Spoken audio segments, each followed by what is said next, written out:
Well, welcome everybody. I'm happy to invite you into the space to learn more about compassionate inquiry and to witness a few demo sessions. I'm Dharam, and I have been working with Dr. Gabor Mate since 2014 when we began to work together, and I observed him working with people one-on-one and saw this method that he was using, which later became known as compassion inquiry, and immediately could see that it was different from anything I had experienced before and was very valuable in helping people connect to their truth, to bring to the surface emotional pain from the past, to uncover layers of historical trauma, and to uncover some of the hidden beliefs that we have about ourselves. And so I helped him to structure that into a training, which we've been utilizing since 2019 to train over about 3,500 practitioners from all over the world in this professional year-long training. So we're here today to demonstrate this for you so that you can have an understanding of what it's about. And there'll be opportunities for you to ask questions and to be part of this energetic field that witnesses with presence, with awareness, with attention, with compassion. And quite often when we witness this process with one another, something healing occurs within each of us. So before we begin, I'd like to do a short grounding exercise so that we can all come into greater presence, greater awareness, greater self-compassion. So begin by feeling your feet on the floor, wherever they may be, and press down gently as though you're pressing into the earth, connecting with the support, the nurturing of the earth.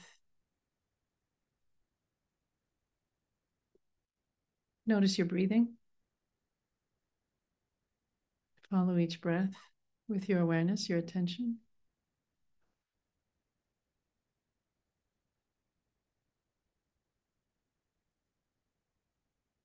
And notice your buttocks resting in your chair. The pressure of the surface that you're sitting on, if you're sitting, against the weight of the body.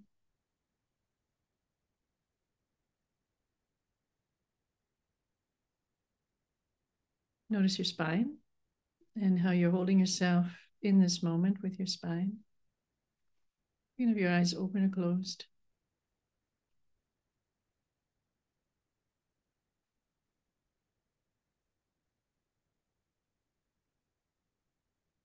Notice the rise and fall of the chest and the belly with the breath.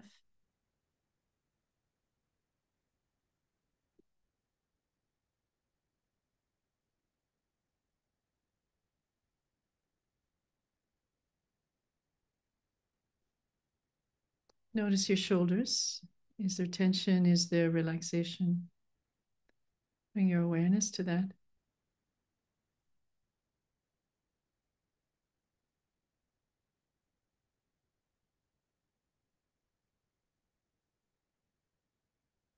And notice the touch of your hands wherever they're resting and whatever surface they're on. What's the texture of that surface?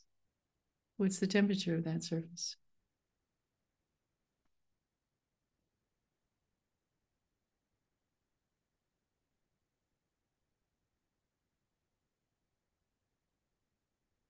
And notice the muscles of your neck, your jaw, your facial muscles.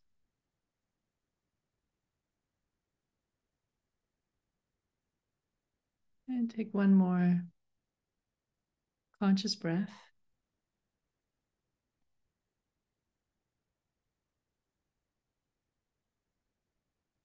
And then gently come back into connection with all of us here in the space.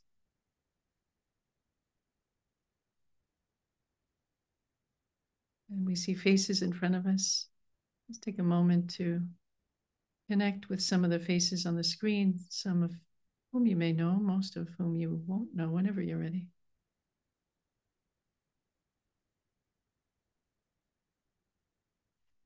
And we invite you to share in the chat just so we can connect a little bit more, either something about what's arising in you in this moment, or where you're from, or what's your intention in being here. So any of those is fine. Just let's connect through the chat. Where are you from? What's arising in you right now? What's your intention in being here? And welcome, everybody.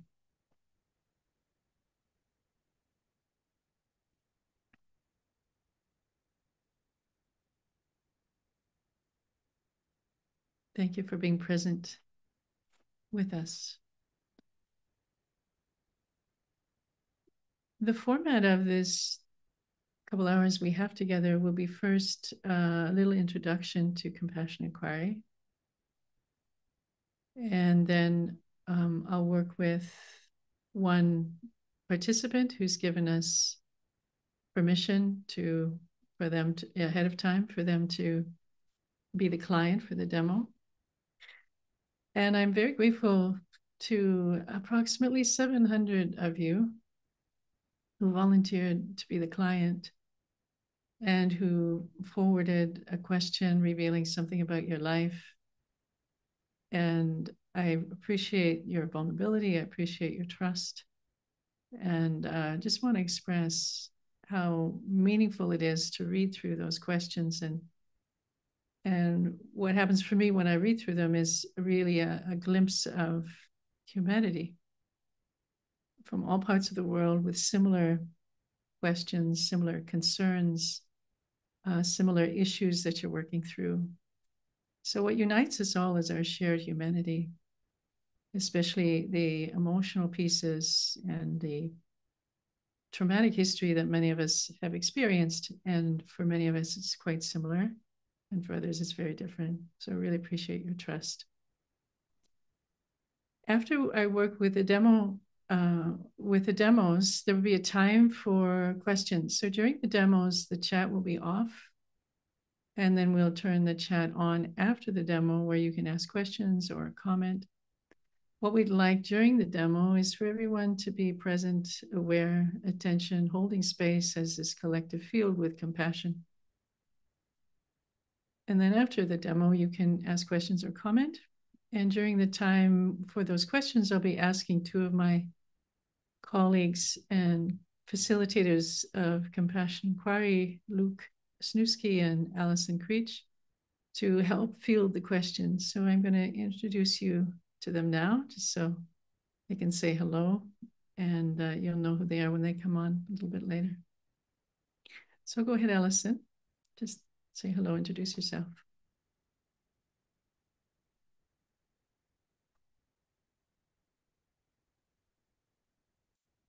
Can we unmute Alison? Thank you. There we go. Hi, and thank you so much. What a lovely introduction, and it's a pleasure to be here with everyone today. My name is Allison, and I live in Toronto, and I've been part of CI since 2019, and really look forward to what today brings. So thank you. Thanks, Allison. And Luke, go ahead. And good morning from New Zealand. My name is Luke Snusky. I've been living here in Auckland, New Zealand for the last 8 years, and I've been involved with CI since, I believe, the second cohort back in 2019. And again, pleasure to be here alongside Allison and yourself. Thank you, Luke. Thank you, both of you, and we'll see you a little later. Okay. Now I'm going to speak a little bit about compassionate inquiry. And as I speak now, you're welcome to write any questions in the chat, and Luke and Allison will do their best to answer them. When the demo starts, the chat will be turned off. So compassion inquiry emerged from Dr. Gabor Mate's work over a period of about 20 years at least. And he worked for a long while in palliative care, working with people who were prepared to die. And after that time, he worked with people with addictions in the downtown east side in Vancouver. And then he also worked with people who were using ceremonies with psychedelics. So Gabor worked with the shamans and with the individuals in those ceremonies, using psychotherapy to help integrate the experiences before and after the ceremonies, prepare for the ceremonies, and integrate the experience after the ceremony. And primarily it was his work with the people with addiction that he recognized that they were often unable to afford to see a psychiatrist or a psychotherapist. And after he could see them briefly during the day for the appointments that he had with him, he scheduled some of them to meet with him at the end of the day to do basically therapy. And it's through that process that compassionate inquiry evolved over a very long period of time until it just became something that he did intuitively.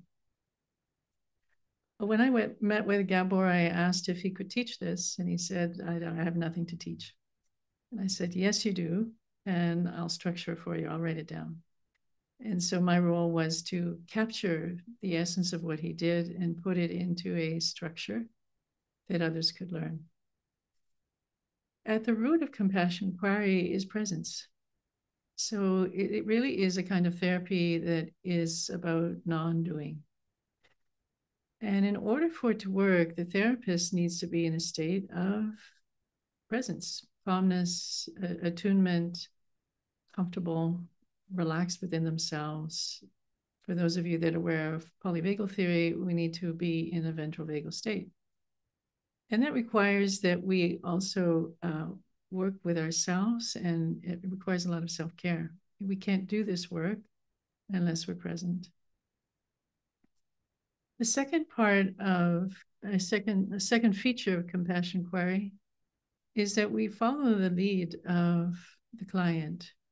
So really the client's in charge. We start by asking for an intention for the session, which the client may or may not have at the beginning of the session, but at some point we arrive at, well, what is it that you'd like to work with today? What would you like your intention to be?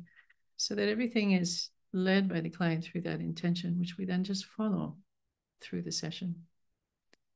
In compassion inquiry, we want to bring people into present moment awareness. So much of our lives, our behaviors, our coping strategies are from the past. And they hijack us into these old habitual automatic responses from the past that may separate us from our authenticity, from our emotions, from the body, from connection. And so we interrupt a fair bit in compassion inquiry to bring the client back into the present moment or into relationship with us as the therapist. In compassion inquiry, there's also ideally not a hierarchy between the therapist and the client. The therapist is not the one with power. Rather, it's more of a dance of a responding to, more like a mother would respond to a child, respond to what the client brings to us in a way that they feel seen, heard, understood, cared for.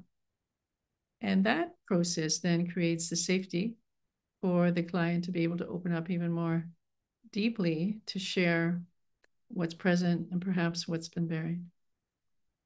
It's also a somatic psychotherapy in that we're constantly referring back to the body. The body carries emotions, the body carries memories. And so we use the body to excavate things from the unconscious mind. We also look at beliefs. And we identify the underlying beliefs, the core beliefs, the unconscious beliefs that are often limiting the client's forward momentum in their life or limiting their enjoyment of the present. And those beliefs were often internalized in childhood. So we have to bring those unconscious beliefs to the light of awareness and then somehow in the session turn them around. The other, another piece about compassion inquiry is we're bringing awareness and acceptance and compassion to whatever shows up. So nothing is wrong. There's no aspect of the personality that we want to get rid of or even change. So the change happens through acceptance and through compassion and through awareness rather than with trying anything. And so that's a little bit about what this approach entails, and you'll see me work in this way. and then you can ask some questions after each demo session. So I'll invite Junko to come forward first as the first client, and we'll perhaps do 2 or 3, maybe 4, but likely 2 or 3 clients in our time together.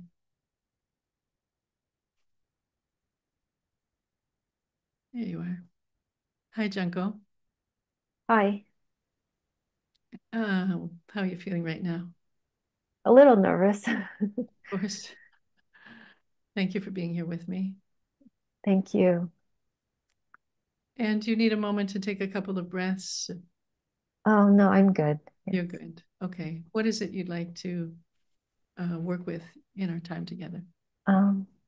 Well, I feel I have a lot of suppressed sadness and anger emotionally from my past due to my upbringing. And I like to live more authentic. That's really my goal, but just to heal from a lot of these past emotions that keeps holding me back. Okay. So I'm hearing that the sadness and the anger is from the past, it's holding you back, and you want to be more authentic. Mm-hmm. You want to live your life with more authenticity. Yes. And can you give me an example of how this sadness and the anger is holding you back? How are you being held back right now in your life? Well, I got into gambling addiction, and I'm not taking care of my health like um, I normally would. So I'm not eating right, and I'm not exercising like um, things I used to do, which I used to do qigong, I used to do pranayama, I used to take care of my health quite a bit. I studied Ayurveda, and I also was a practitioner, but um, I lost all of that because of my gambling addictions. It got worse 6 years ago. So the gambling addiction has been going on for about 6 years? I started maybe 18 years ago, but it got really bad 6 years ago. Okay. And before that, you were able to take care of yourself with all those practices, qigong and eating well and pranayama Yes, and all I that, but was the gambling addiction has taken over. I before that I knew there was, I've always um, sought to do things, whether, attending workshops and seminars and reading a lot and a lot of spiritual, going to a lot of spiritual teachers, and did a lot of things for my self-help. And so I knew that there was an underlying issue that I couldn't grasp and couldn't release. And I continued to search, to and so I did experience many, many wonderful um, teachings and teachers and various experiences, but none of that have really truly released a lot of those emotions from me. Right. So despite your spiritual practice and meeting great teachers and your experiences, the emotions are still there. The painful emotions are still there. Thank you for that acknowledgement. Now, if I ask you, what does the gambling do for you? What would you say? It's an escape for me to not feel the emotions. Oh, So it's an escape, so you don't feel the emotions. The emotions must be very painful. yes, it is. Mhm. What do you notice right now in your body as you say that, Junko? What do you feel? Take your time. How much, how much I hold on to a lot of things. Yeah.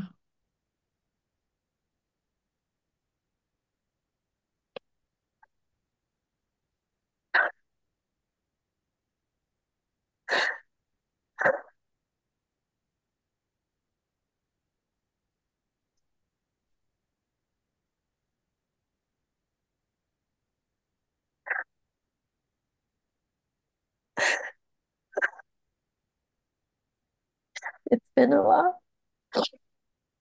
It's been a lot.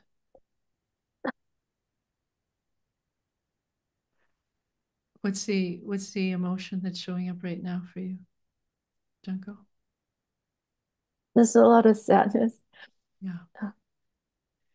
So if we pay attention to that sadness, and let me know if this is okay for you. Can you just tell me where you're feeling the sadness, where you're sensing it in the body? Is that okay to do that? Um, Let it be there. um, Probably my heart area. Yeah. Okay. And if you feel into that in your heart, what do you notice there? What's It's the just a lot of pain. pain? Mhm. And as you observe that pain, what does it feel like? What kind of pain is it?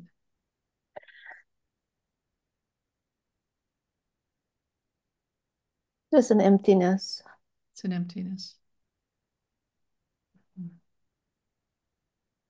So there's sadness and emptiness in your heart and pain.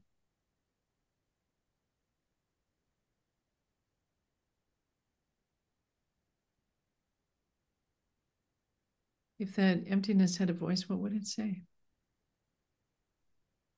If you gave it some words, what would it say? That you're not alone. So that's a That you voice. don't have to do this alone. Okay. So that's a voice that's talking to the emptiness. It's saying you're not alone. You don't have to do it alone. But the emptiness itself, what does the emptiness feel and what does it say? That you're not wanted. Okay. The emptiness itself would say, I'm not wanted. Is that right? Mm-hmm. And it might say, I'm alone. Mm-hmm. So the emptiness believes, I'm not wanted, I'm alone.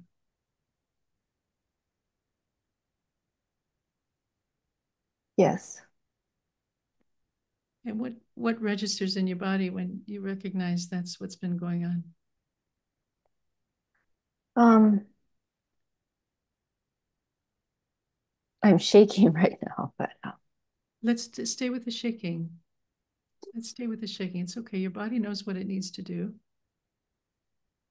it wants to release that pain. Okay, it wants to release the pain. Where's the shaking happening? Let's allow the shaking. Where do you notice it? Mm, um,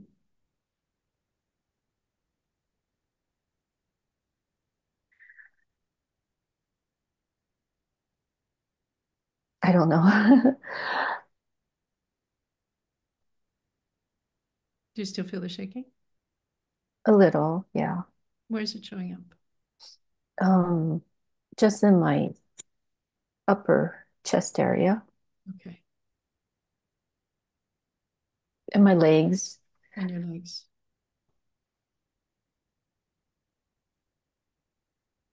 Anywhere else? Um, I notice it more in my legs now. Yeah. So your legs are shaking. Do your legs want to do anything other than shake? No. Okay.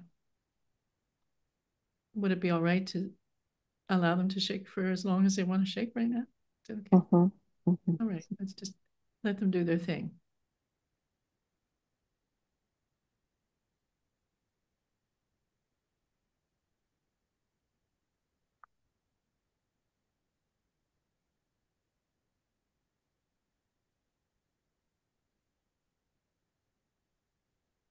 What do you notice now? I'm better. Yeah. So when you say I'm better, what's the feeling? What's the sense? Um, I focused on my breath again and got myself centered and grounded. Perfect. So you're able to focus on your breath and get yourself centered and grounded. You have that capacity. You know how to do that. Mm-hmm. Mhm. If I ask you, how far back does this go, or how familiar is this belief that you're alone, you're not wanted. This deep, deep well of sadness, sense of emptiness. What comes up for you? Probably from my mother's womb. Yeah. She had an abortion twice before I was born. She really didn't want to have a child. And and so uh, I always thought I was unwanted. And and I grew up sort of feeling that way, um, without any nurturing. So I think as a child, you just assume that you're an unwanted child when both Yeah. parents is not present for you at When you all. when you say there was no nurturing, if we could see that, what would we be seeing if we could get into your house? I What would don't ever recall my mother hugging me or my both my parents showing any verbal or physical attention.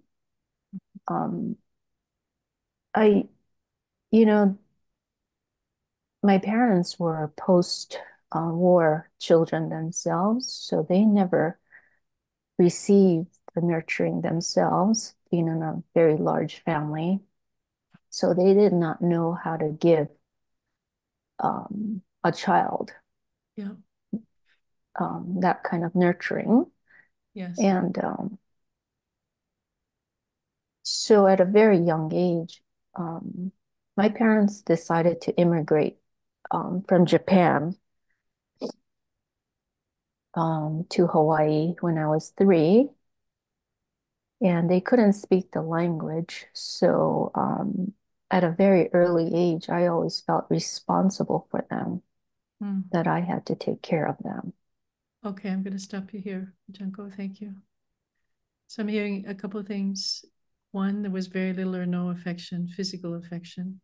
In Mhm. the family, you didn't observe it in your parents, you didn't receive it from your mother, from your father. And two, your parents themselves were challenged because they also had experienced the repercussions of war or conflict. And then three, when you immigrated to Hawaii, you were 3 years old. And it was very, very hard for your parents. It must have been very stressful for them. And hence it must have been quite stressful for you. Mhm. Yeah. When this whole process was happening, did you have anybody, a grandparent or other relative, No, to lean on? we had no family to turn to except for a Buddhist community that my mom was a devout Buddhist. So we did have the Buddhist community, and there were many Japanese immigrants in Hawaii for support, but no family, no. I didn't know my grandparents. I didn't have aunts and uncles and cousins. I just was always felt alone.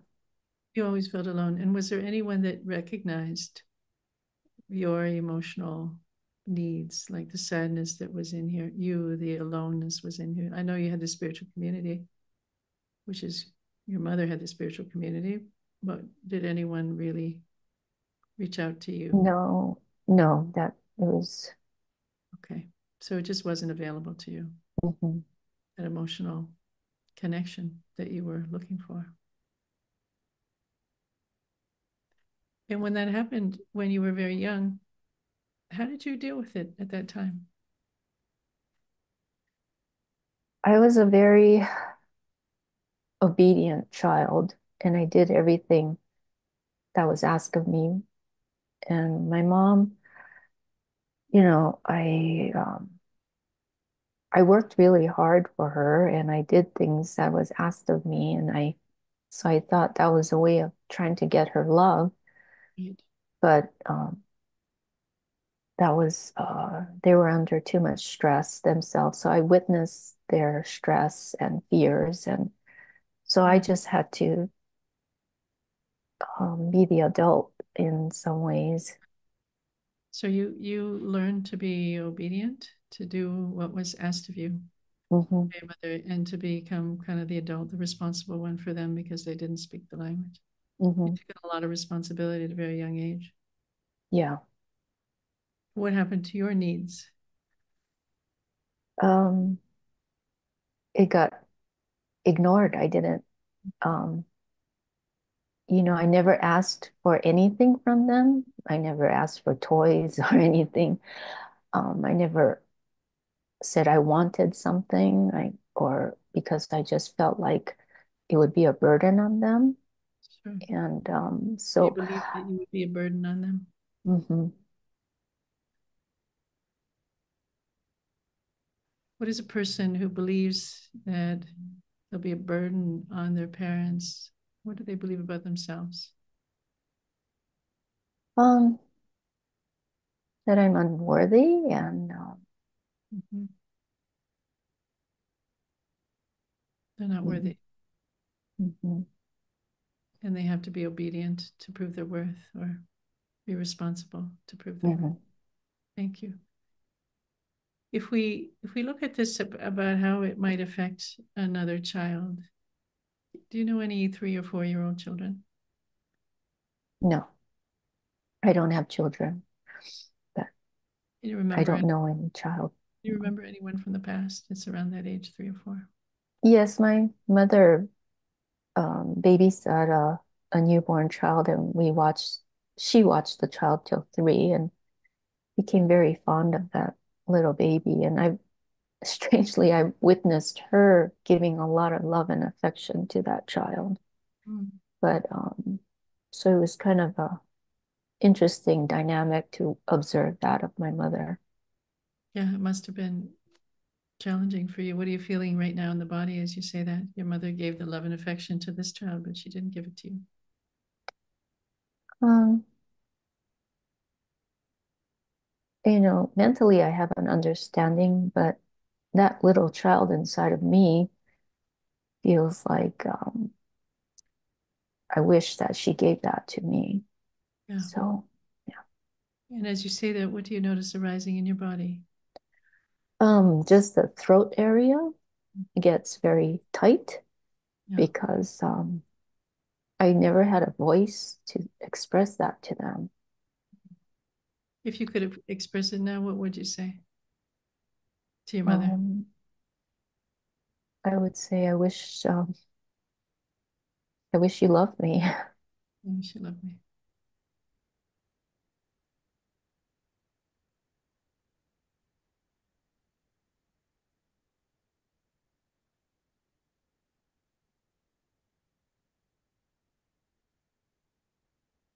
Thank you, Junko. Mhm. Is it okay to continue? Yes. Now, if you take that 3 or 4 year old you were thinking of, it may not be the best example, but let's try. And instead of receiving what she received from your mother, she received what you received, Mhm. which was not so much affection and stress. What would she be feeling if she received what you received? My mother? No, this other 3 year old. Oh, well, yeah, that would probably a lot of crying and um, being angry and What's she crying about? What would she be crying about? um, just not having any attention. She's crying because she's not getting the attention she needs. Hmm. And the same with the anger. She's angry. Hmm. She's not getting the attention she needs. Right.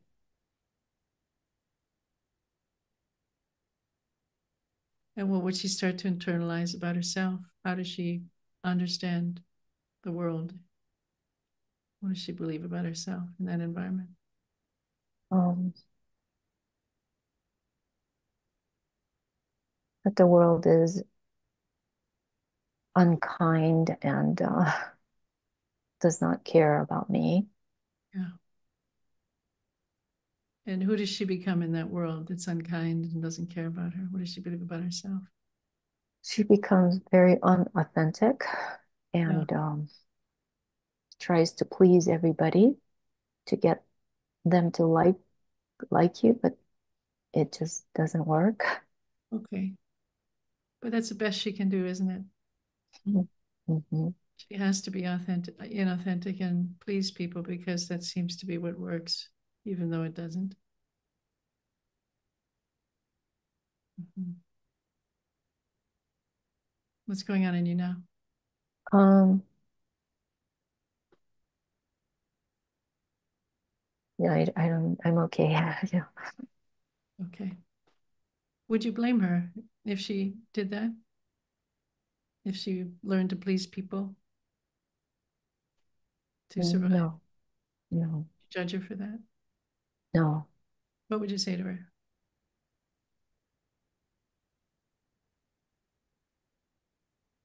That I would accept you just as you are. I accept you just as you are. And how would you understand her need to please people? To be safe. Um, Yeah, it's a way of protection. sure. Of course, you had to do that to be safe, to protect yourself.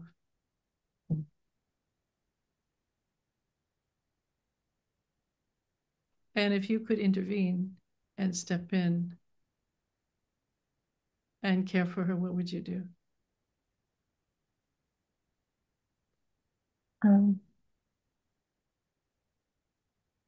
I would um, give a really big hug and just listen to how she feels. You'd give her a big hug and listen to how she feels. Can you imagine doing that now? Give her a big hug. Yeah, How yeah. she feels. And what would that do for her if she had a big hug like that and she had someone who could listen to how she feels? Not feel so alone, not feel so alone and not as scared. Right? So she could relax some of her fear and she wouldn't be so alone if you were Mhm. there to give her a hug. What do you sense in your body now? Um, I feel like some things are being released that I've been holding um, just I mean, just earlier. I mean, just it was just felt like a release for me. Anywhere that you notice that release? Um, my heart area, yeah, for definitely this my chest area feels a lot more lighter. Beautiful. Thank you for sharing that.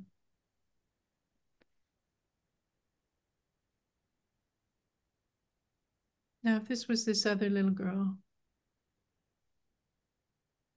who had that hug from you and she's not so alone anymore, who can she become?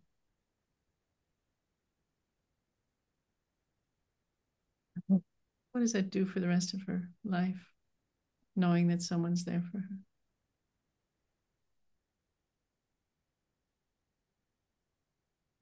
She would be feel a lot freer and more courageous and probably do a lot more.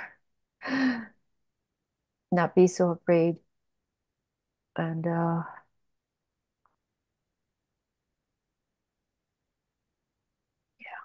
So she could be courageous and do a lot more. What might she like to do?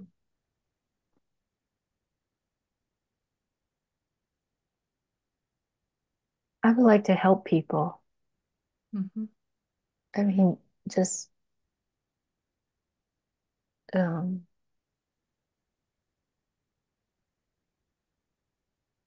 I don't want anyone else to feel or go through what I go through. So she might want to show up and help other people who also are feeling alone and not wanted. Yeah. So they don't have to go through the same thing. Mm-hmm.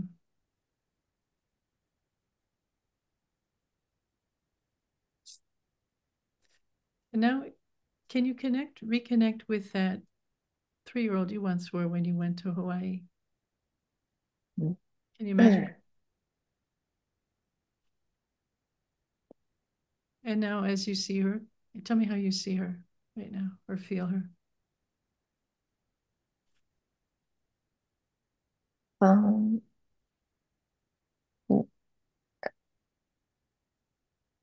I see her as who is very unafraid and adventurous and love people and had lots of dreams. Just oh, So she's unafraid. She's adventurous. She loves people and she's got lots of dreams. It sounds like she's a very powerful little person. yeah. Yeah. And as you see her now, how do you feel towards her? I love her. I I want I want that for her so much, and I want to support her in that. Right. Um, Support her. And how does she feel about you as you're there with her? she's probably relieved, just um, What's she relieved about? that she's getting the attention. That She's she's finally just being acknowledged. she's relieved that finally you see her. Mhm. She's Mhm. acknowledged. And does she need anything from you? Does she want to ask you for anything? Um, to relax and have more fun. Relax and have more fun. Mhm. And as you say that, what do you notice in the body? Relaxing. Yeah, I would love that too, and just give myself that. And Is there any way, what would that look like if you could give yourself that? um, it's a little challenging for me because I'm a caregiver for my husband who's a quadriplegic. So my choices has become very limited.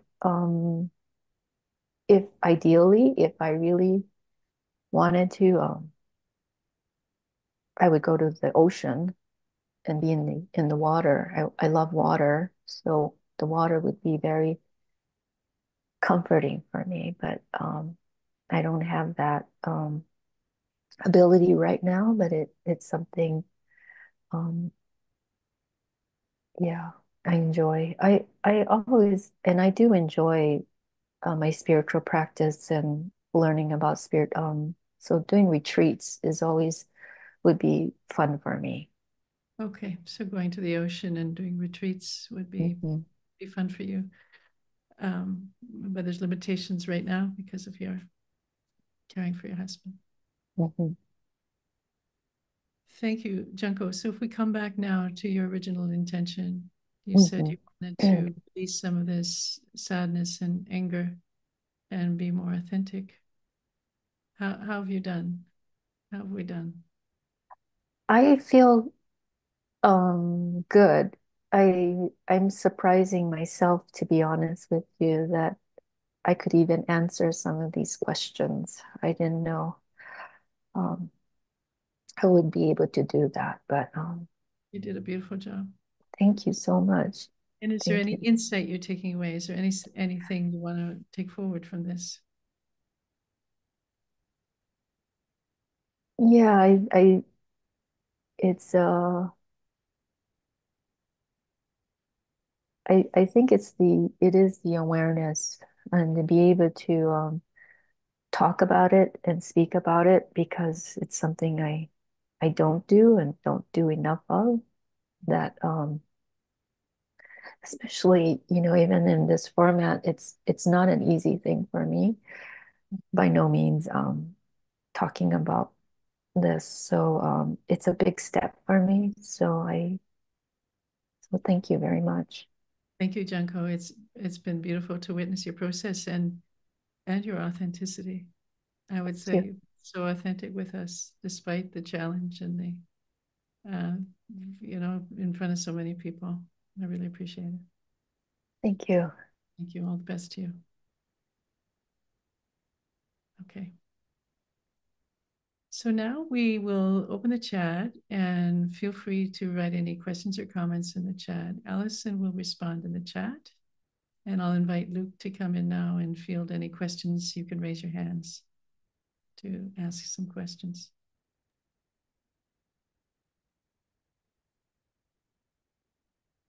Perfect. We'll start with Mabel and then Jessica. Hi. First of all, thank you. Oh. Can you hear me better now? Yes, thank you so much for. Thank you very much for this space. This is wonderful for me.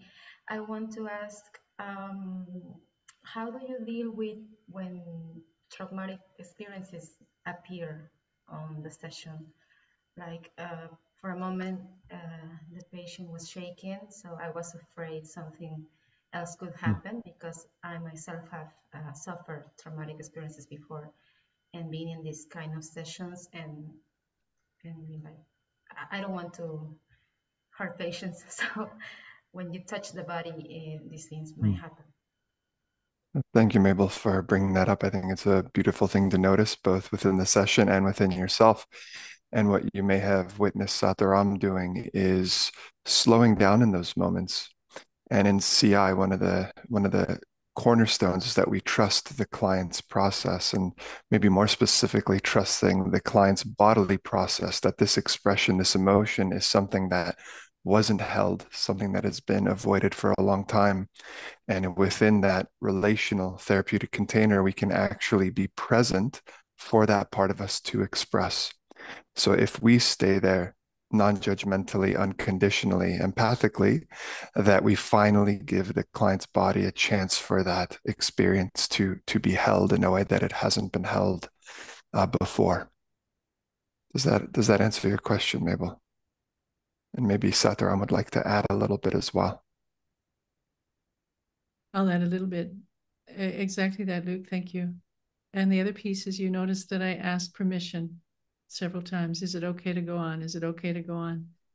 So that's very much a part of the CI process. If something seems to be emotionally challenging, often it's the therapist that wants to shut it down, but not the client. So you have to be aware of that.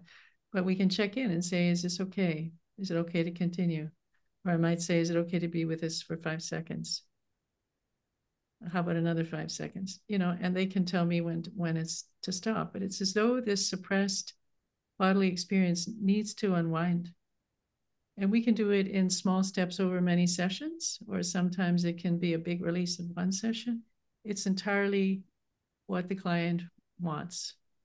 We're just following their lead and going with them and holding space. And it's because we're with them, and this is a safe container now, and they never had that safety before, or the parental figure that could be with it and hold it with them, they can finally relax and let it happen with us. So that's who we have to be with a client. It's when the therapist has fear, often, that it shuts down in the client. So we follow the client's lead. We look for signs that it's too much for them. We ask for permission. We stop if that's what they request. We allow it to continue if that's what they say. Let's do it. Thank you. Jessica.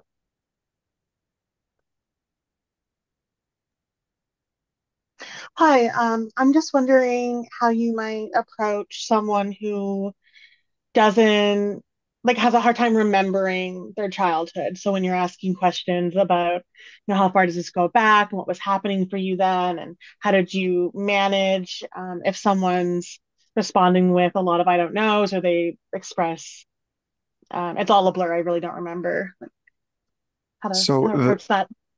So if we don't have a specific memory, sometimes all that's required is a general understanding of what that environment was like, what the child would have been feeling. So we're looking for the implicit. Maybe we don't have the actual memories, but the body may remember through sensations, through emotions, through experiences that arise. That's another reason why that slow pace allows us to catch those moments. And CI Sataram was mirroring body language. And if you notice during that session that we're paying attention to the subtle changes, because when the body has an expression, that might be a moment where a memory, an implicit memory is coming to the surface. So we may not have the explicit memory for a variety of reasons, whether the client is defended or some other possibility, but we do have the experience of the body and the sensation that might be arising. And we could ask about the familiarity related to that, related to the emotion, related to the sensation, and so on. Okay, thank you. That makes sense. Thank you, Jessica. Donna.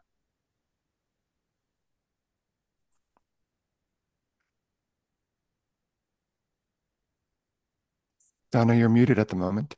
There you are. Yeah. So I'm curious about the aspect of when you're connecting to the inner child or her memory of at 3 years old, let's say, where, because I've done this with clients, I'm just wondering, is it better or does it make a difference? Because Sat used, like, think of a child, like not your own inner child, as opposed to what does your 3-year-old need? What did your 3-year-old need or want to say at that time, as opposed to what do you think that 3-year-old that she's referencing? Do you get my question? Maybe I'm not so clear on the question. So are you asking why we use the other child rather than themselves, or is there? Yes, yeah. Referring Okay. to what did your 3-year-old need at that time to hear voice? And then is that better to sort of separate it from herself and then go back to her own 3-year-old later?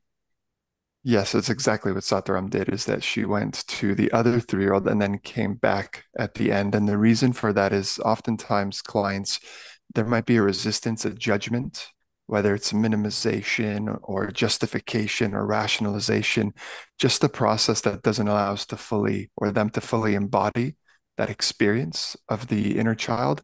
And by viewing it through the lens of another child, observing that child, they are able to access certain qualities, whether it's empathy, whatever it may be, that more fully allow the experience to come to the surface and be held and to address the unmet needs.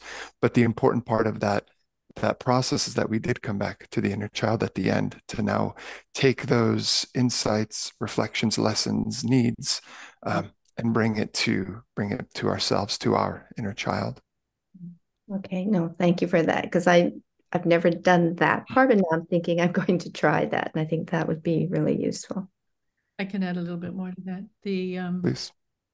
So the using the other child, first of all, often we have a lot of judgment around our own inner child. Mm. And part of us,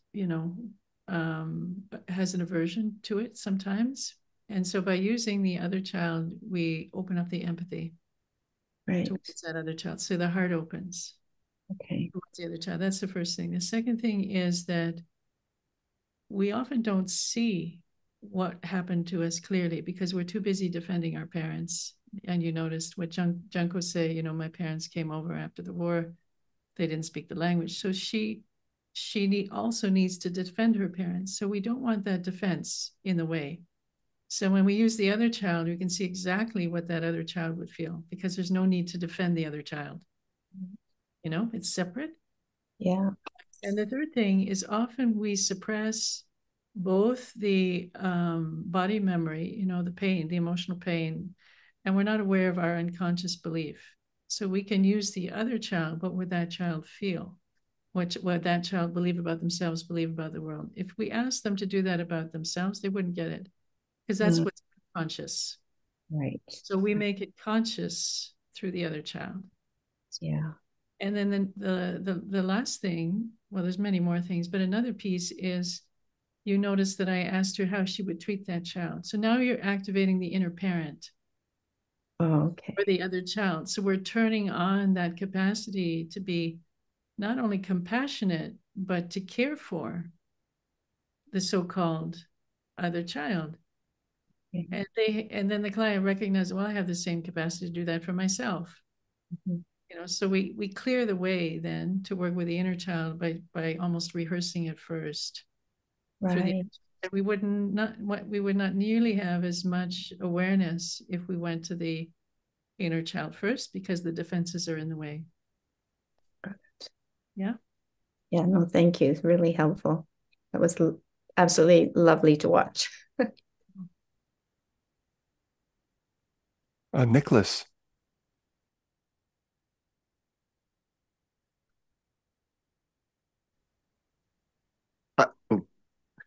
Hi. I want to say a massive thank you for the demonstration. But I also wanted to ask in terms of I mean, I'll be honest. I mean, I myself have a diagnosis of mental health, and I was just sort of wondering, like when a strong negative emotion comes up, or what we consider negative, I guess, like fear, like a big existential fear. Um, how might one use the CI model to approach healing that, if you will? Thank you, Nicholas. We go at the pace and the depth of what the client gives us permission to go to. So this is in CI, it's the client session. So if a client doesn't want to go there, we don't go there. And this is why Sataram, you notice Sataram continually asking permission if it's okay to continue. And so we're there and we're in relationship with the client. And we're asking if it's okay. If it isn't safe, we can come out at any point.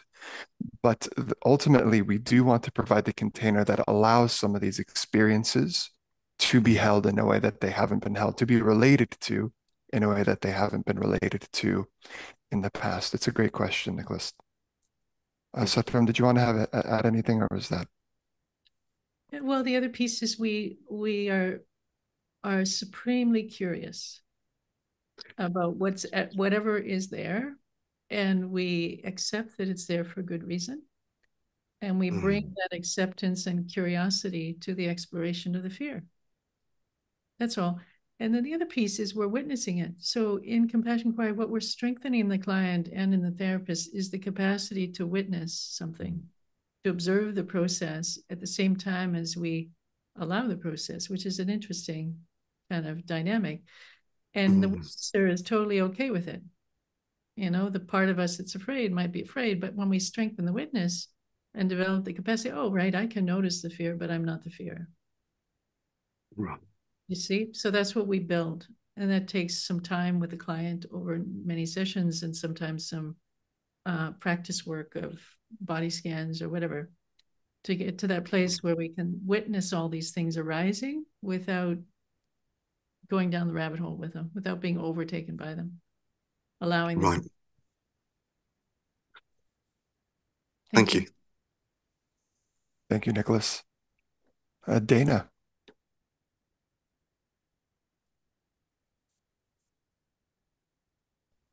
Hello. I have a couple of questions. This brave woman, she was very talkative and she gave a lot of information, and she was also intelligent. Like when you ask her if the emptiness had a voice, what would it say?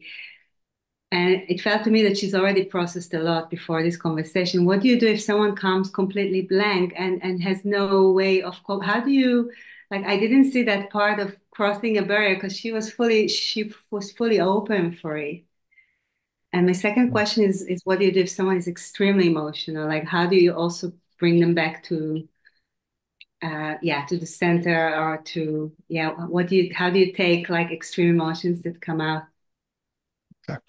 In both instances, we're meeting the client where they're at.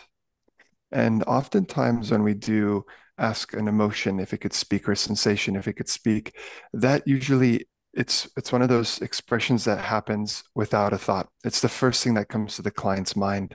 So in fact, in the example with Sataram that just happened, it may have been a little more cognitive, which is what Sataram caught. So essentially, with other clients, that may be something where the fear or the expression, whatever it may be, it says something authentically that is related to the sensation rather than defense, the intellectual part that comes in and actually defends against it or is speaking to that part.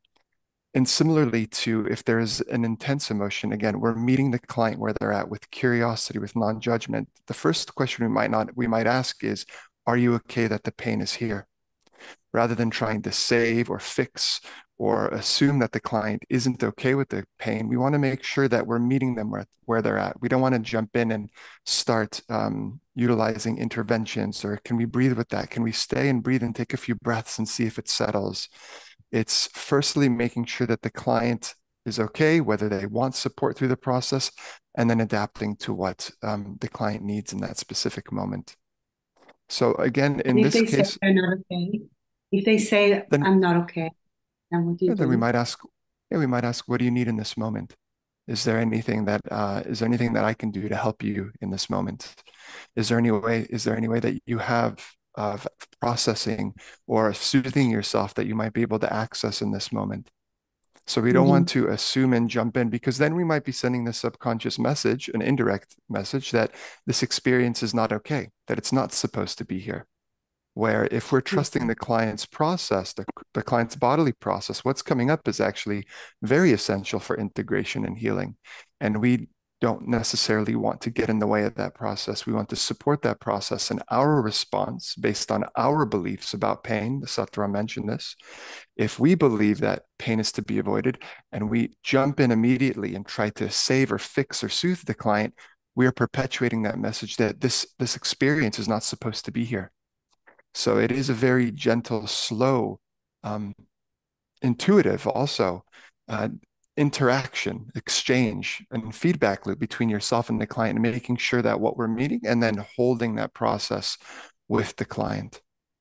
Does that make sense, Dana? I think Dana's internet has just frozen.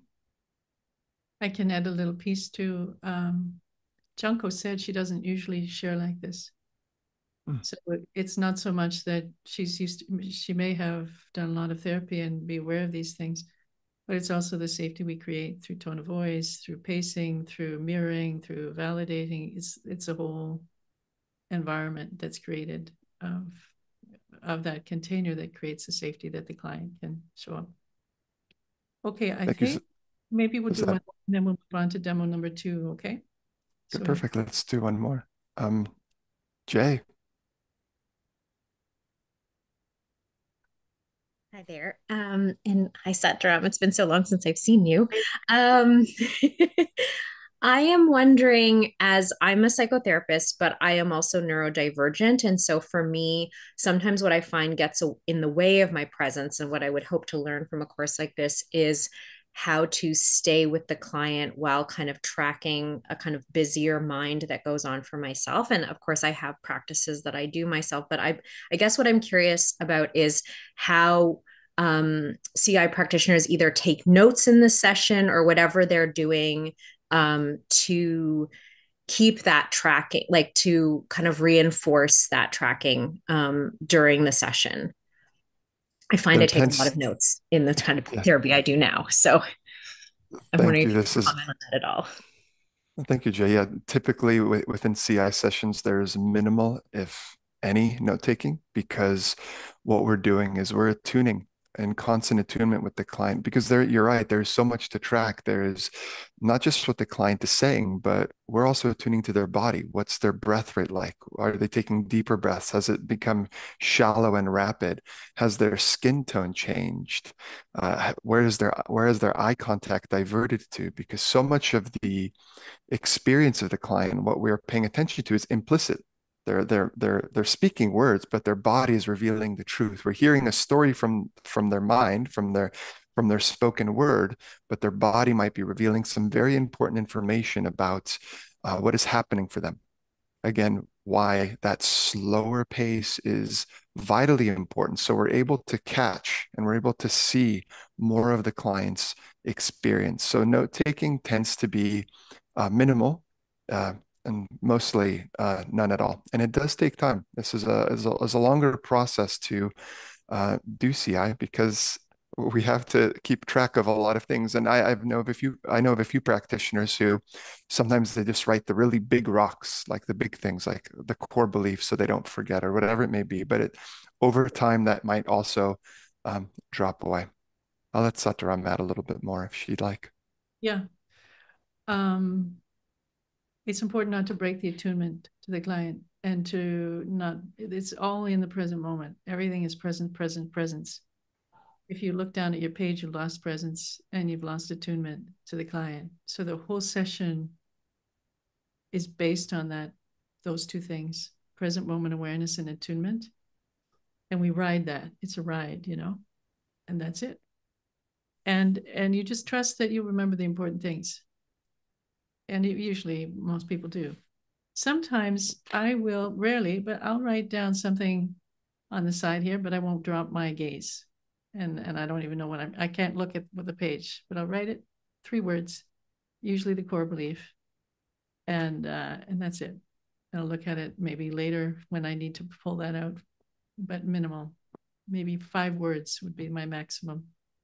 And then after the session, you write what happened. If you're going to fill out a case study, you write it afterwards. Thanks, Jay. Lovely to see you. Okay, let's go with our second demo. Thank you so much, Luke. Awesome. Thank you. So we'll close the chat again now and move to Jessica. If you're still willing, Jessica, are you still willing? Absolutely. Okay, thank you so much. Okay. How are you feeling in this moment? My heart rate just picked up a little bit, but I'm also excited to experience this. Do you need a second or are you good to go? I'm good. All right. What would you like to focus on? What would your intention be for our time? Yes, how to be succinct. So my family is quite crisis riddled and has been since I was young. I carry a lot of responsibility for them, but I can't actually make it all better. So there's a lot of guilt and shame, as well as some resentment towards them. It's very heavy. It can be debilitating at times. So I'd like to work towards some resolution around that. When you say resolution around that, what do you mean? So you have guilt, resentment, responsibility towards your family. It's heavy. It sounds like you can't do it. So what would resolution look like? I think I'd be able to have compassion for them and be a support within my natural limits without all the guilt and self beration and self blame and things like that. So I think it'd be less heavy. Who did you say you needed to have compassion for? Me. Oh wait, no, I don't remember. For them, I think it is what I said, because there's a resentment, and so I also think I'd like to be able to have compassion for them without the the resentment that shows up around them. So you'd like to have compassion for them without the resentment that shows up. Then you also said that you have all this guilt and self-judgment for yourself. So what do you want to change in relationship to yourself? Anything, or you want to keep having that guilt and that self-judgment? No, I would like not to carry that guilt and self-judgment around. What would be, everywhere? If it's resolution, what would be the alternative? What's the alternative? To the alternative to the resolution? Well, if there's resolution towards the guilt and the self-judgment for yourself, what would that look like? I think maybe acceptance that it's not possible to save everybody. Yeah. And there might be some natural sadness still. I think that untangled from the guilt and putting myself down and kind of blaming myself kind of thing. So it sounds like the guilt and putting yourself down and blaming yourself is quite heavy and powerful. Yes. And the alternative, the resolution of that would be acceptance, realistic expectations, and self-compassion. I think so. Okay. And I'm hearing two things. And so we have to be clear about the intentions. Yes. So one piece, and the other piece is you want to be compassionate towards your family and what's happening and not hold the resentment towards them. Yeah. Okay. So that would be a good end place to be. Yeah. Intention. Perfect. Okay. So in your relationship with your family, can you give me a little bit of an example that illustrates this dynamic of what the expectation is on you, what you're responsible for, how it shows up? Yes. So my brother's been sort of struggling with addiction and mental health for well over a decade. He periodically slash semi-frequently enters into crisis. And when that's the case, like I get the phone calls from my mom and from him. It feels like I'm supposed to fix it or have all the answers. To what degree that an external expectation on their part or coming from inside is. Can I interrupt you for a second? What do you notice right now as you say that? You get these phone calls. You're expected to have the answer. The phone calls. No, what do you notice in your body? Go to your body. Oh, okay. What do you feel right now? Like apprehension and dread. Where do you sense that? Like my chest. What do you feel there in your chest? What's the sensation? How do you notice? There's like a tension and my heart rate goes up. Okay. I'm braced for the shoe to drop. Yeah, yeah. Yeah. Can we stay with this awareness right now? You okay? Just holding space to witness this. Yeah. That apprehension, that dread in your chest, your heart rate going up, the shoe to drop. It's What else? Tell me what else is going on when you pay attention to it. What else do you notice in the body? Feel kind of frozen almost, like a deer kind of in headlights. Like I know this giant wave is approaching, but I already feel kind of helpless to do anything about it. And allow this emotion to come up. Honestly, before I even could, something else kind of came in and unconscious, like not intentionally stamped it down a bit. Okay, so we can recognize that too. So there was you said helpless. Then what was the emotion that showed up before it closed down? Like an immense, like a deep well of maybe sadness or grief. Yeah. Now, if you stay with that right now, where's that showing up? That deep well of sadness and grief.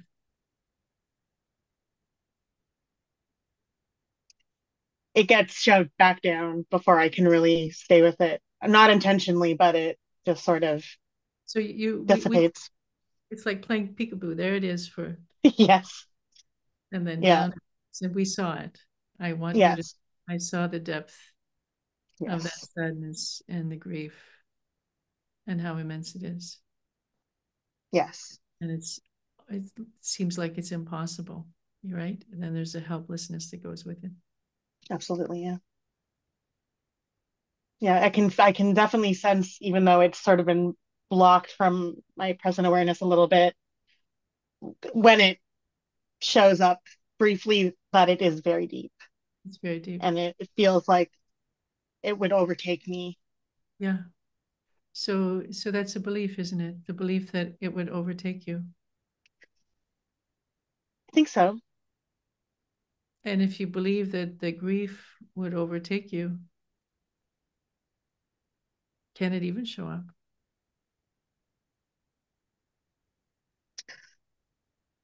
Guess not. No. So there's something that shuts it down because you have this belief Mm-hmm. that it would overtake you. It's so big. I know logically that's not the case. Yeah.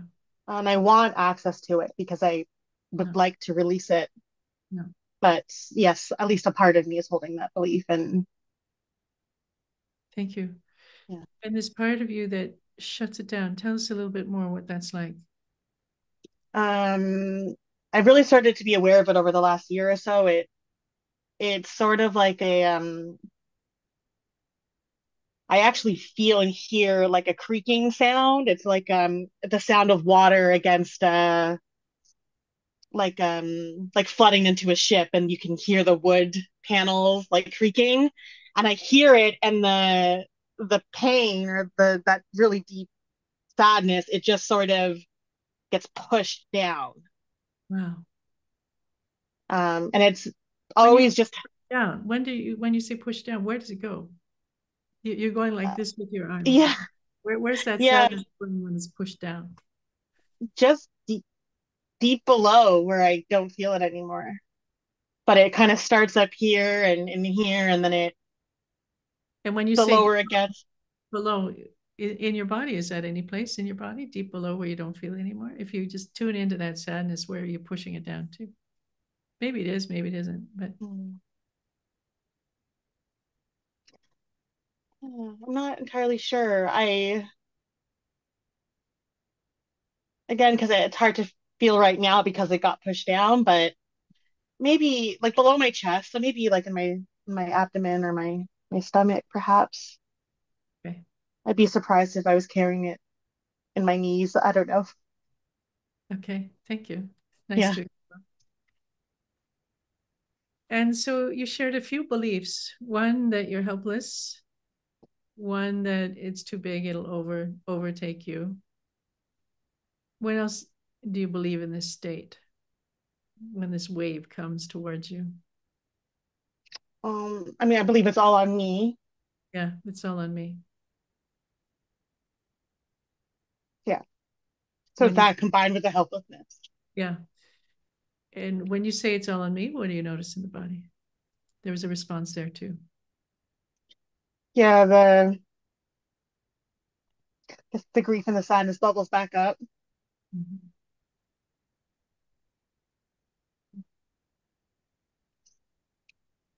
And where do you feel that grief and the sadness? Where's Um, some stuff going on in my chest, like a tension and a heaviness. Kind of behind my eyes. okay? Can you create a little space for that now? Yes. You open for it just a little bit, a few seconds.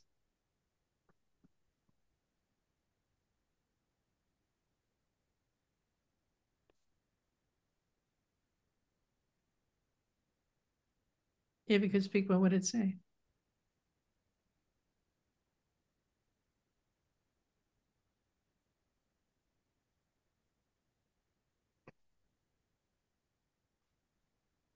You can't save them, so you have to watch them all suffer. You can't save them, so you have to watch them all suffer.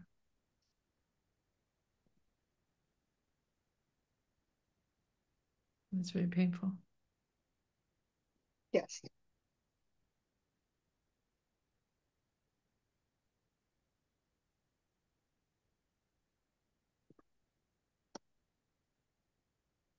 Thanks for sharing that.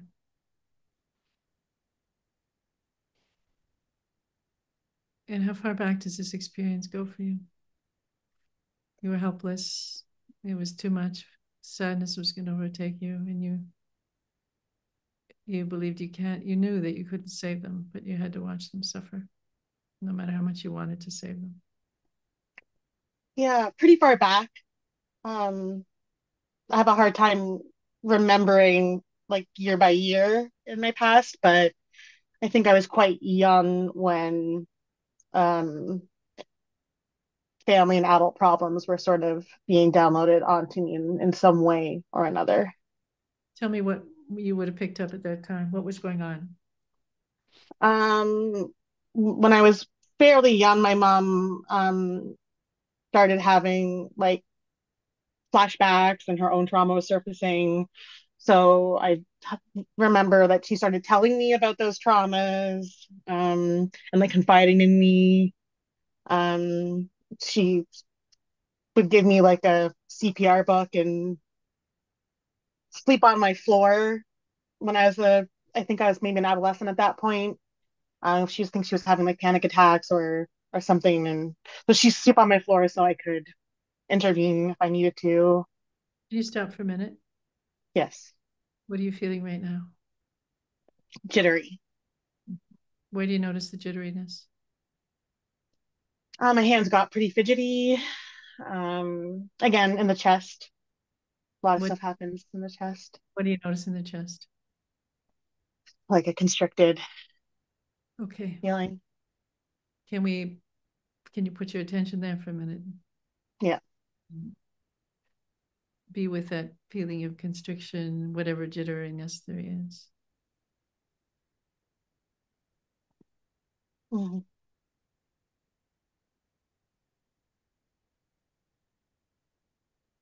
And as you were speaking, I noticed something changed in your voice. Can you reflect on how your voice changed when you were talking about this? Is there anything you noticed? I think maybe along with that jitteriness, I think it maybe got a bit shaky or faster. I don't know. Maybe I was trying to like rush through it. Yeah, you were trying to rush through it. You got a little shaky, got a little faster, but also there was this quality, there's this tone in your voice Hmm. that was it had a little bit of anger in it. It had a little bit of it didn't matter, just it was sort of brushing it off in a little bit. Yes, I think there's the guilt shows up. So I talking about my mom in that light brings up a lot of guilt. Okay. What is that guilt saying? Um, Says like if she knew I was feeling this way or talking about this, she'd be devastated and heartbroken. Yeah. Okay. So you want to protect your mother. Yeah, Mhm. of course you do. And it sounds like you love your mother intensely. I do, yeah. But this was also very hard for you. Yes. Is it okay to acknowledge both of these things? You love your mother, and this was very hard for you, and is still very hard for you.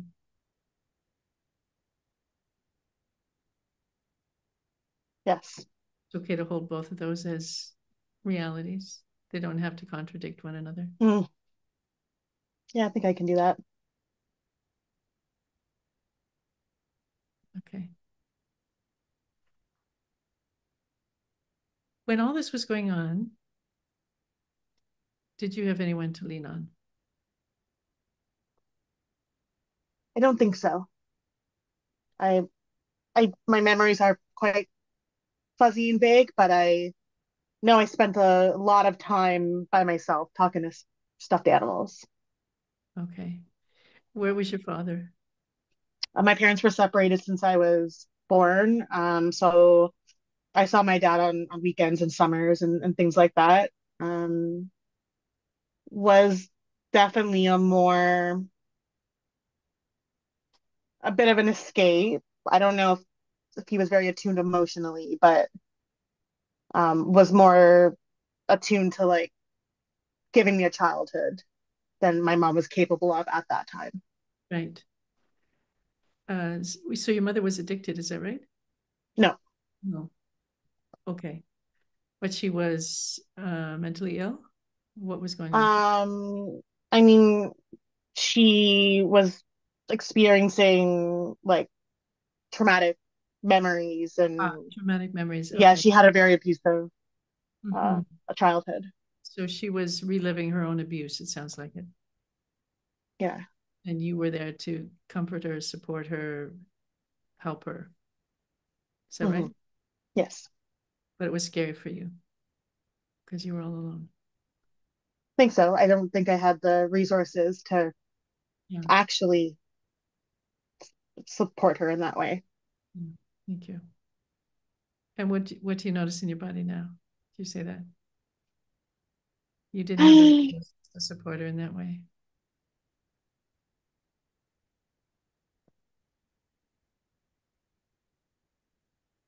Not entirely sure. I know the tension in the chest is still there, but I don't know what like specifically turned up around that. Okay. Now, you said that this happened in your childhood, but it sounded like it was more pronounced when you were 12 years old. I just remember more from then on, I guess. I'm not really sure as much about before. Okay. Do you know any 12-year-old girls?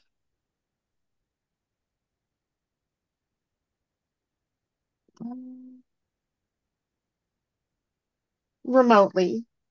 Okay. Yeah. In passing. I think I could think of one. And you can picture this 12-year-old Okay. girl. And imagine she was in your circumstances with your mother, your father, those conditions. What would her experience be when her mother expects her to be responsible for her? I think it'd be very overwhelming. Overwhelming, Yeah, maybe overwhelming and scary. scary. Like What else? Overwhelming, scary.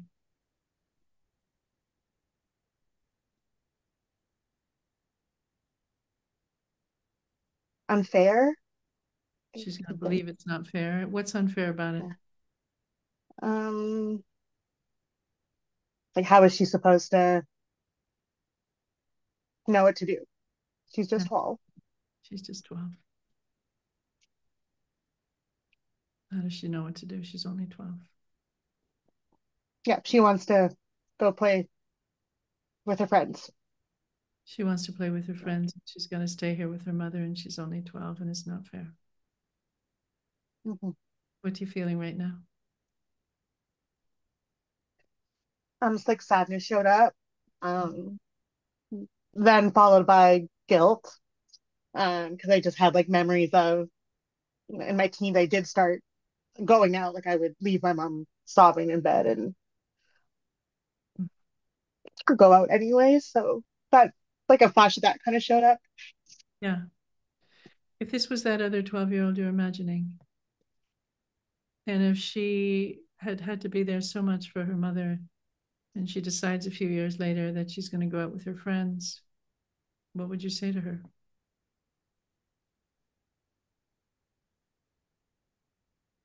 I'd say it can't be your responsibility to care for adults. It's not your responsibility to care for adults. What is her responsibility? To be a kid, to be a youth, to go out and learn and play and experiment. Yeah. And if you could speak to this 12-year-old, what would you say to her if she's feeling guilty? It's not your fault. It's not your fault. Anything else?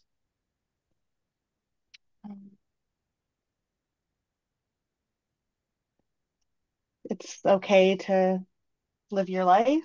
It's okay to live your life. It's Mm-hmm. not your fault. Anything else? It's also okay to be sad for them. Okay to be sad for them.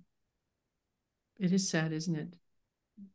It's a very sad situation. Yes. Yeah. So it's okay to be sad. It's not your responsibility. It's okay for you to live your life.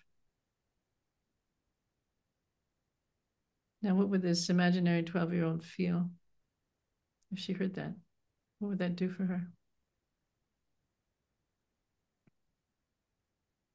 If you told her that?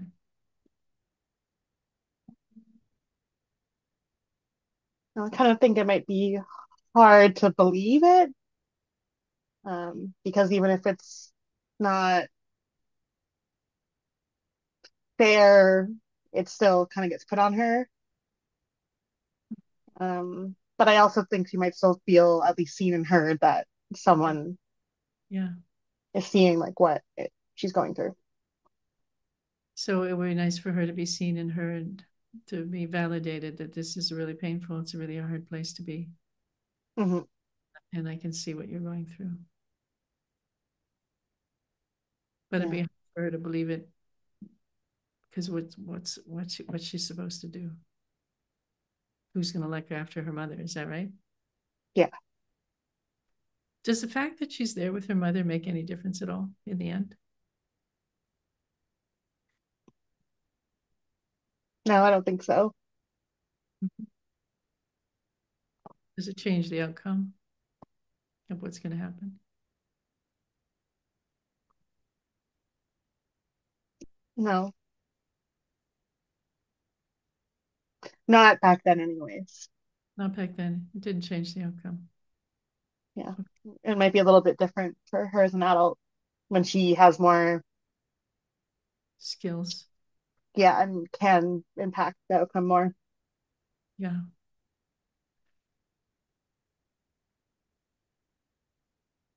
Now, how would this 12-year-old cope with all this responsibility, the lack of freedom, the guilt? How does she survive all that? What does she do to make it through? Read for hours. Um, So she becomes a reader. What else? um, hmm. She does go out with friends Yeah. and gets out of the house. What does she do with her sadness? She cries herself to sleep a lot.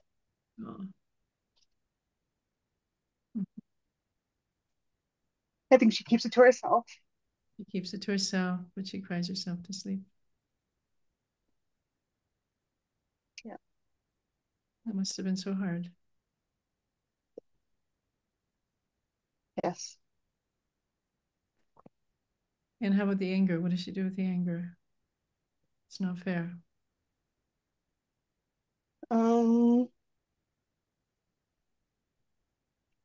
When she gets a little older, she gets pretty hard into like binge drinking and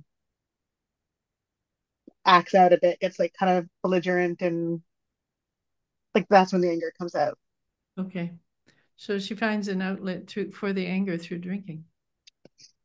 Yeah, eventually. Uh-huh. Okay. For a few years. And if you could connect with her now, like if say you could go back in time and connect with this other 12-year-old, what would you like for her and what would you do for her?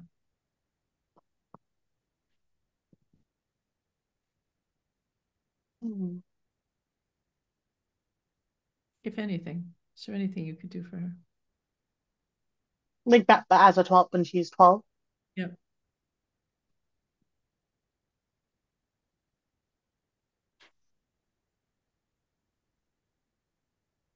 Just like talk to her and listen to her and be someone she could confide in. Yeah. And if she believes that this may go on forever, if she's stuck here, what could you tell her?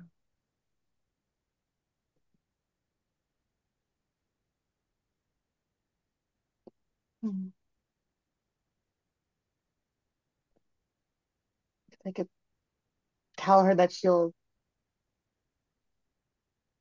get more like agency when she gets older and independence and have choice and how to live her life. It doesn't have to. Yeah. Eventually she's going to become old enough to have agency and independence, and she can choose to how she lives her life. When you say that to her, what happens to her?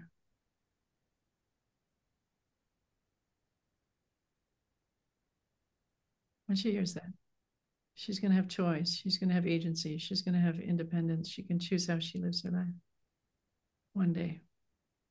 Like, still probably some skepticism, along with, I mean, some hope, Yeah, a little bit of hope. excitement. Mm-hmm. I think she wants very much to be independent and have space and her own space. Yeah, she wants independence and to have her own space. Yeah. Okay, is there anything else she needs besides independence and having her own space?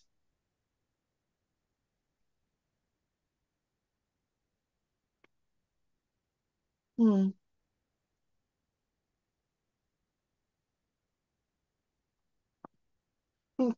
Someone paying attention to her, like her emotions and her needs. And if that happened, what would she believe about herself if somebody paid attention to her emotions, her needs? That she mattered, that her needs were valid. Yeah. Yeah. So she needs to know that her needs are valid, that her needs matter, that she matters. Yeah, she deserves to be taken care of. She deserves to be taken care of. Okay. Now, can we replace her with the 12-year-old you once were? Yeah. And knowing what she went through. How do you, first of all, how do you see her? Where do you see her? How do you experience her, that 12-year-old?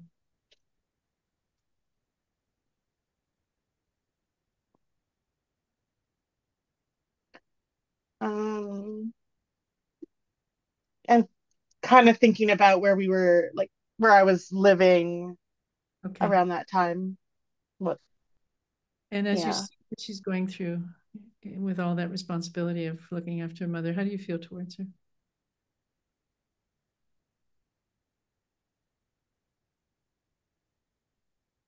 I feel like sorry for her, a bit of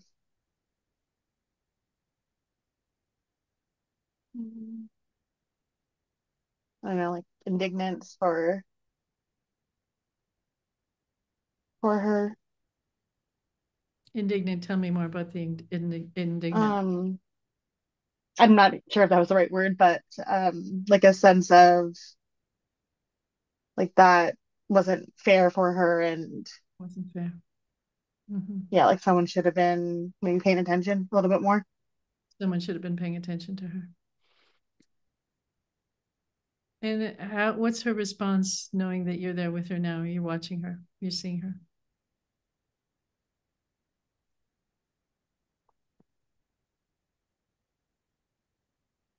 Someone gets it, Someone gets like it. someone's actually looking. Yeah, finally somebody sees what I went through. Mm-hmm. Somebody gets it. What does that do for her when somebody gets it? Someone sees how unfair Mm-hmm. this is, how hard it was. Kind of relaxes a little bit. I think she was lashing out and crying out a little bit, so that kind of went calm because she doesn't have to do that if someone's listening. Yeah, so she can relax a little bit because someone's listening to her. And if she could see you now in your life and what's going on with you and your brother and your mother now, what would she want for you? I mean, I think she would want me to find a better balance between showing up for them, but also showing up for me and allowing myself to like build a life that I want to live. She'd be, if you built the life that you want, what would she do? How would she act? Well, I think she would be at how would she act? I think she feels safe and Right, have a lot more peace. right. So she would feel safe and at peace if you build the life that you want. Yes. Okay, and what would be the first step for you to build this life that you want? Um,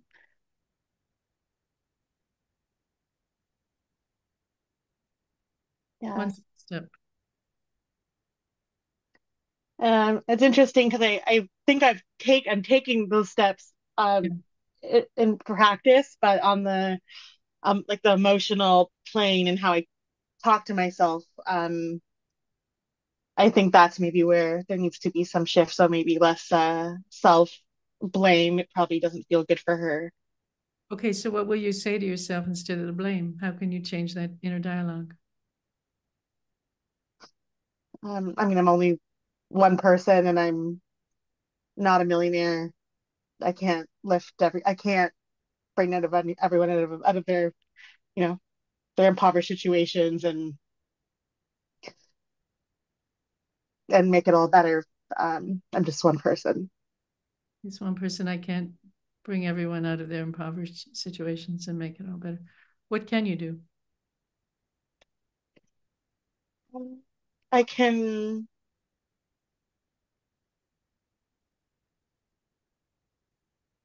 like I can hold compassion and empathy for people in my life, and like encourage them, um, and at times I might even be able to provide some material support, but just not in a way that saps the life force out of me entirely. Great. How does that sound? You can provide compassion and encouragement, and when resources are available, you can provide what's reasonable that doesn't sap your own needs. How does that sound? I mean, I think there's still a little bit of small. It's quieter now that says it's not enough, but it is a lot quieter, and mostly it sounds nice, like a nice balance that. Yeah, a balance is possible. Yeah. Thank you. Is that an okay place to stop, Jessica? Yes, it is. Thank you so much. And have we dealt with your intention? Compassion towards your family, compassion towards yourself? We have. I think there's a better balance emerging coming out of this. So thank you so much. Wonderful. Thank you so much. Appreciate all that you shared. Okay, thank you everybody for your attention. Now we'll invite Allison to field some questions.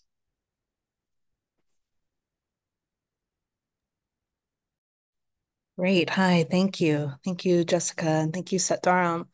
And let's see, we've got Sarah, and then Lisi, and then Aaron. Let's start with you, Sarah.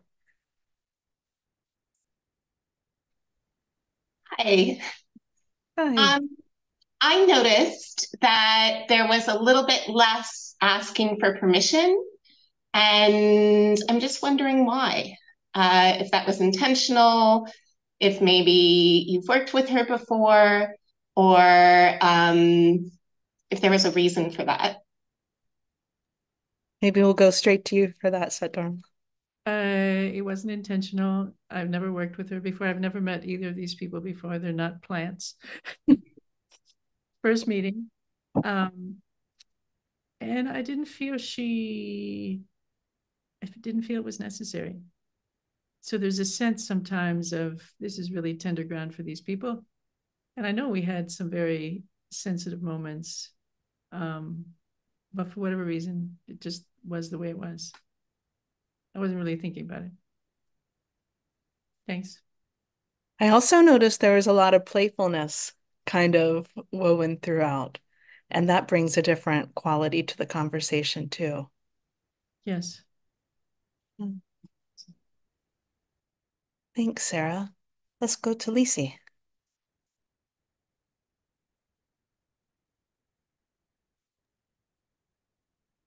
So I'd like to ask if you're working with a client over a number of sessions, so you're seeing them weekly or so on, would you set an intention every time at the beginning of the session? Yes, definitely. The intention really helps clarify not only what we're going to put our attention on in our time together, but it also helps anchor in those possibilities of where we might go to, you know, some of those potentials that are at play. It helps really anchor that in and bring it into an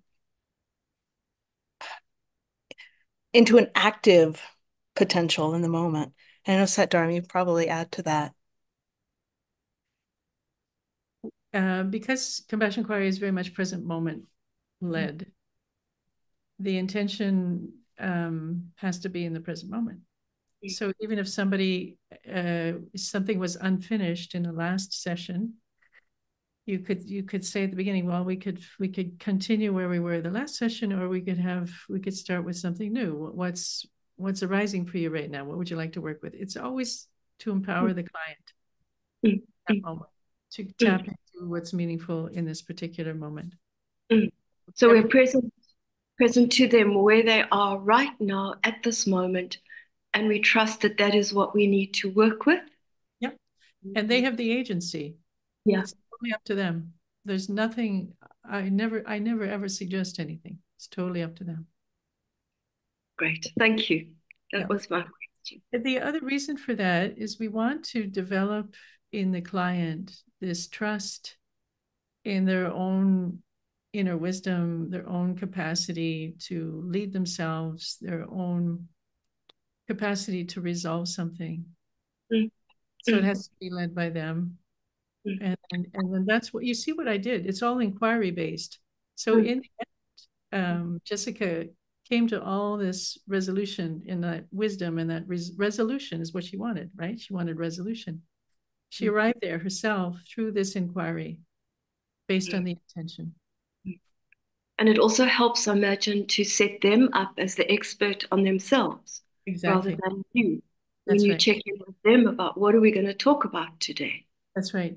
So the therapist is not the expert at all.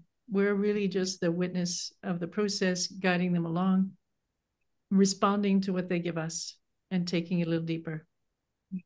Okay. It's wonderful. I love it. Thank you. Thank you very much. Thanks, Lacey. Let's go to Erin.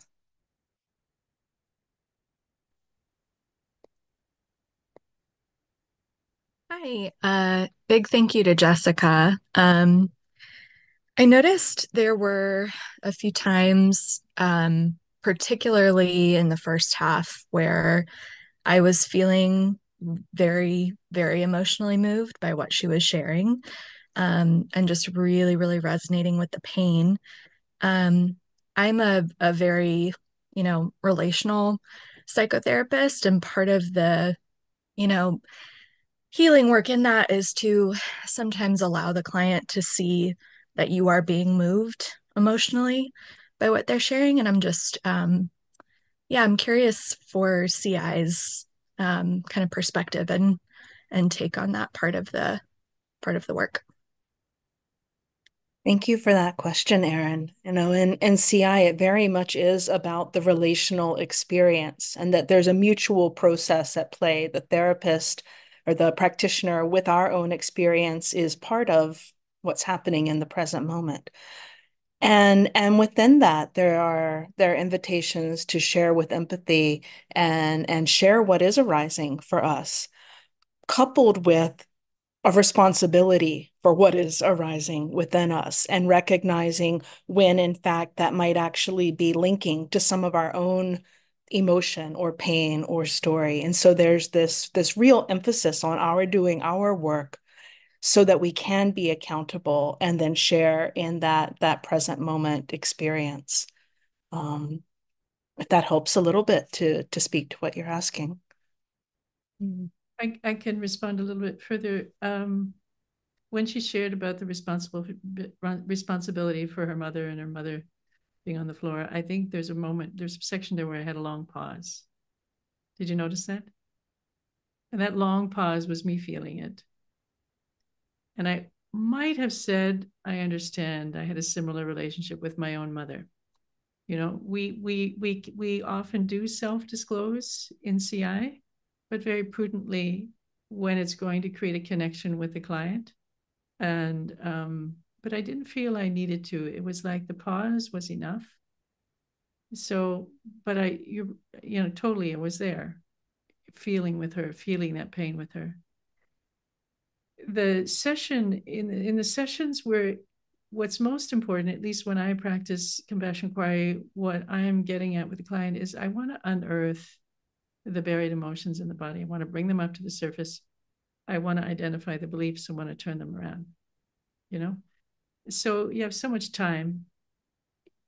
I want to use that time where it's going to make a transformation in the client. And my empathy and stating, other than validating, there was a few times I validated her pain. It must have been hard. A few times I did that. So we validate, but then we don't need to overstate necessarily our response, because it's more important to pick at what's underneath the surface that needs to come up. And so that's where the priority is to get to the truth. It's underneath everything, and show that to the client. Okay. And that stream of empathetic abiding presence stays throughout that, which gives that emotional support, whether it's spoken or unspoken, I think, as you excavate, like you said, Sata. Thanks, Erin.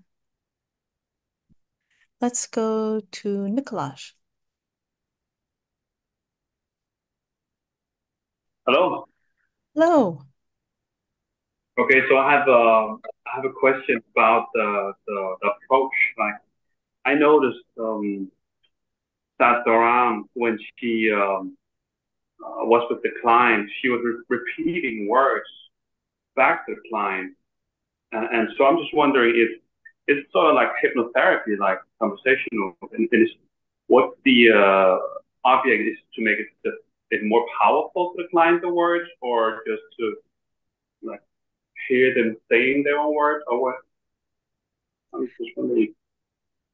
Yeah, thank you for that observation and that question. And there is, I think there's a real power in hearing our words repeated, said clearly back to us, not adding to it, not interpreting it, just letting us really hear it. And then there's a physical impact of those words, how that lands in our bodies, that can be powerful on its own. And being that clear mirror is an important part of CI. It also slows things down, Nicholas, so that there's more space to feel. It lets the client know that we heard them, and so then the safety is enhanced. And often when we're speaking, if I'm speaking and saying something quickly, like when she was talking about her mother on the floor, and I fed back to her something about the tone of voice. How many of you heard that in her tone of voice? Her tone of voice changed.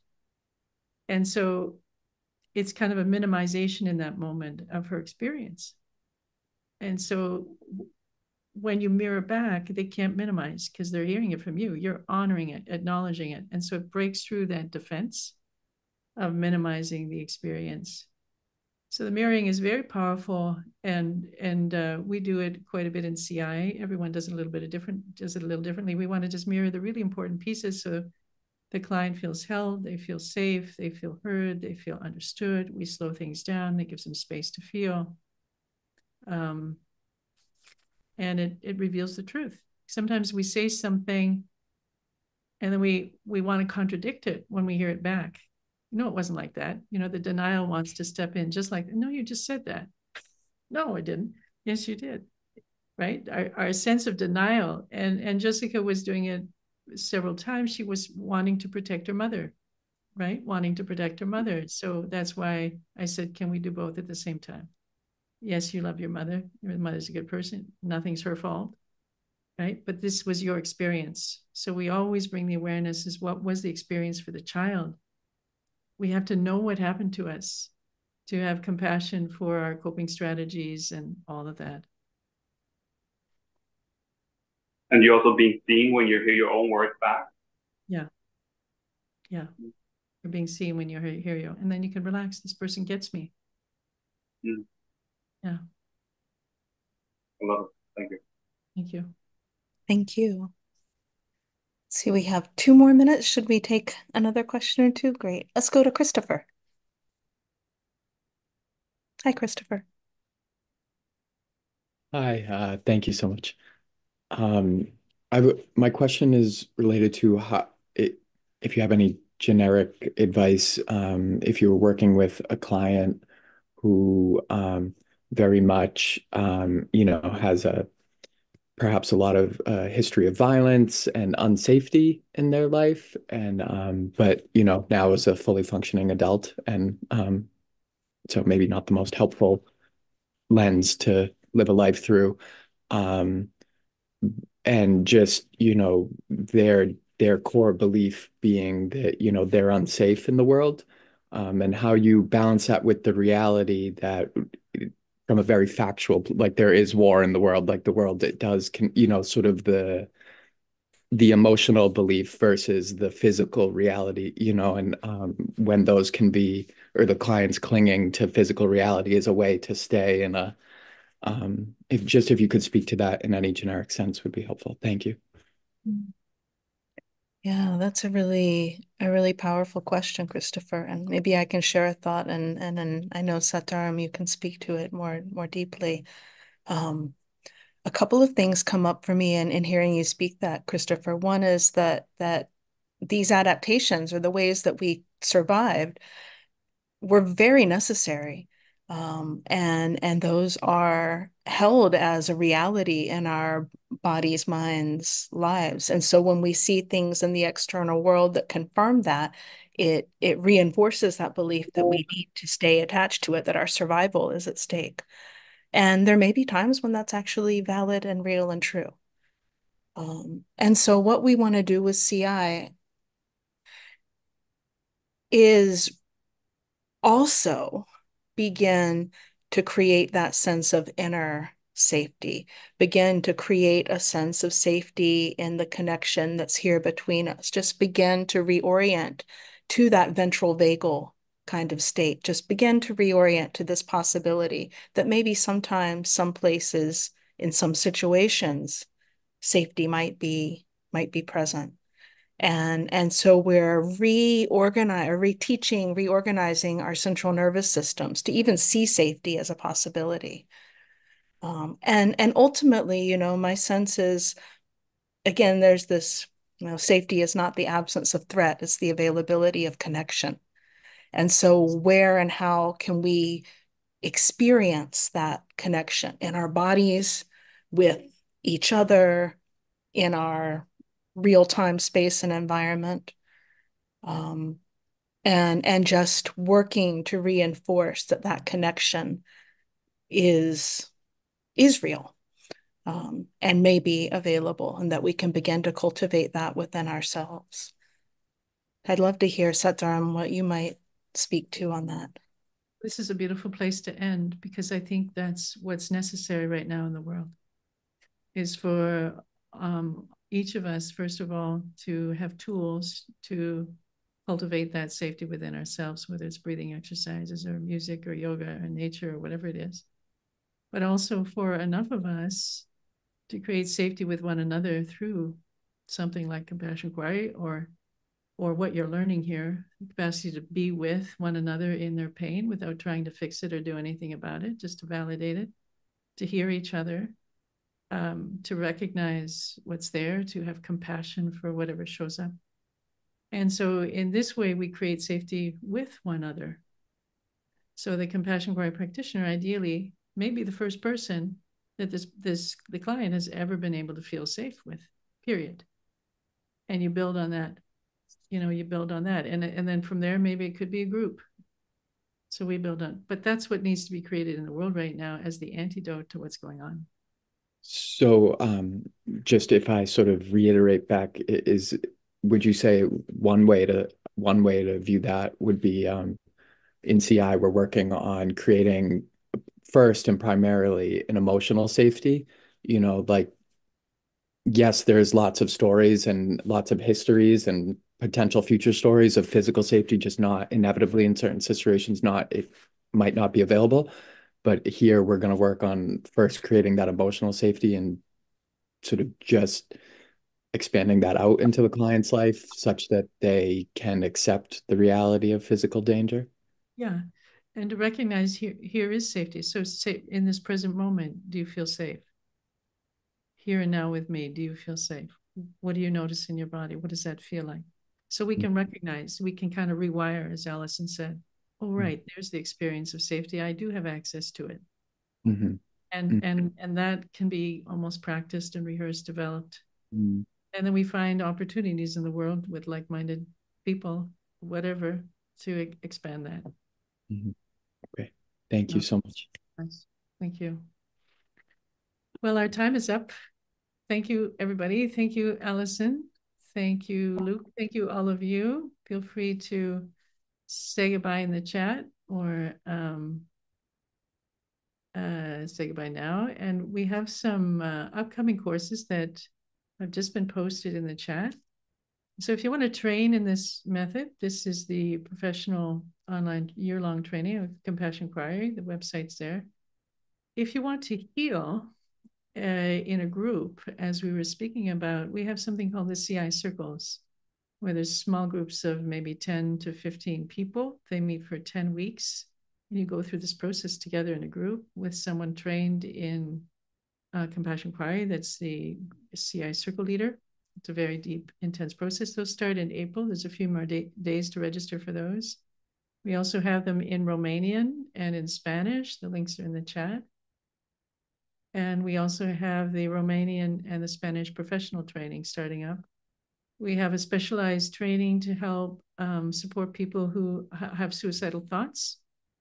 So there's a suicide attention training coming up, and that can be done in English and Spanish.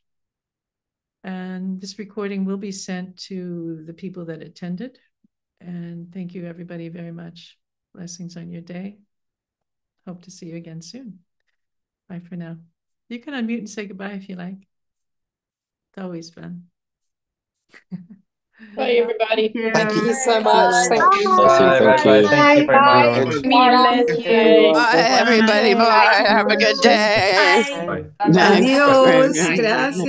Thank you so much. Bye, everyone. Thank you. Thank you. Bye. Thank you so much. Thank you so much. Bye. Bye, friends. Bye-bye. Bye. Bye-bye. Thank you. Thank you. Bye. Bye-bye.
Bye.